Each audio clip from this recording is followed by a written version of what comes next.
Good morning, good morning, good morning. 5:32. Yes, this is me, Darna G. Kukuha tayo ng booking for today. Monday na ngayon, guys. So, at maaga pa lang nga, gumising na ako upang kumuha ng pasahero. At nung booking ko nga, from Marikina, going to Mandaluyong sa likod ng may SM Mega Mall. At may lutang moment pa nga ako, yung pipick-upin ko napunta sa Arrive. Kaya nakarating muna ako doon sa Arrive na walang pasahero. At ang pangatlong booking ko nga is Grab Food. Para nga pala sa kagaya ko na nagbabalik sa Mubit, meron na po tayong tatlong apps na pwedeng gamitin. Pwede tayong mag-MC Rider, pwede tayong mag-Grab Food, or mag-Courier. Tayo ngayon na Grab Food. So, hindi ko alam, but dito lang ako sa McDo. Yung pala dito, mag-pick up ako ng ano. Dahil first time ni Darna G pick up.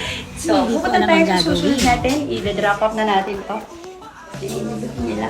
Bayad na po ba to? Hindi pa? Bayad na? Bayad na? Bayad na daw.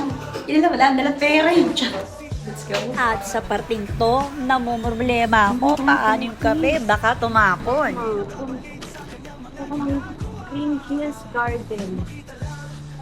Feeling mo, kaya tatakon. So, madaming hamster. Guys, pag di okay yung kape, nilibre ko talaga to.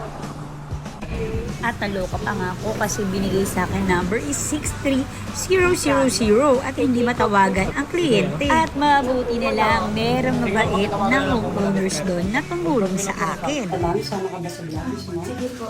Hi, ma'am. Anong pangalan mo, ma'am? Gracia po. Gracia ako, Grace. Ayan. Thank you, ma'am. Sinamahan ako ni ma'am kasi hindi ko alam kung saan ito dadalhin. First time ko kasi. Thank you. At napakabait ang batang tong si Gracia kasi nag-walking sila ng kanyang mga lola. Habang nakikita niya ako, di ko alam kung saan ako pupunta. Mami! Yan. Sila yung tumulong sa akin kanina para ma-deliver yung Grab. Thank you po! Salamat po! Bye po! Pinina bago ako mag-biyahe, habi ko po si Marian. Yan ang oras na, 7:10. Ayan.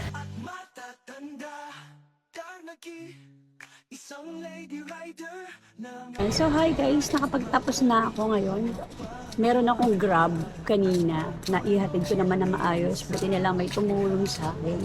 And then, syempre, hanggang ano lang talaga ako, hanggang gatong oras na ako kasi uuwi ako ng bahay para paglaba naman. Nakakatawa lang kasi nag-experience na naman ako for today's video. Kasama ni Darla G sa kanyang biyahe sa daan ang R1 Moto Performance. Sa gabagid nga pala ako ng aking puliset dahil syempre bumabakbak tayo sa daan. Kailangan maayos ang ating maintenance ng ating mga motor.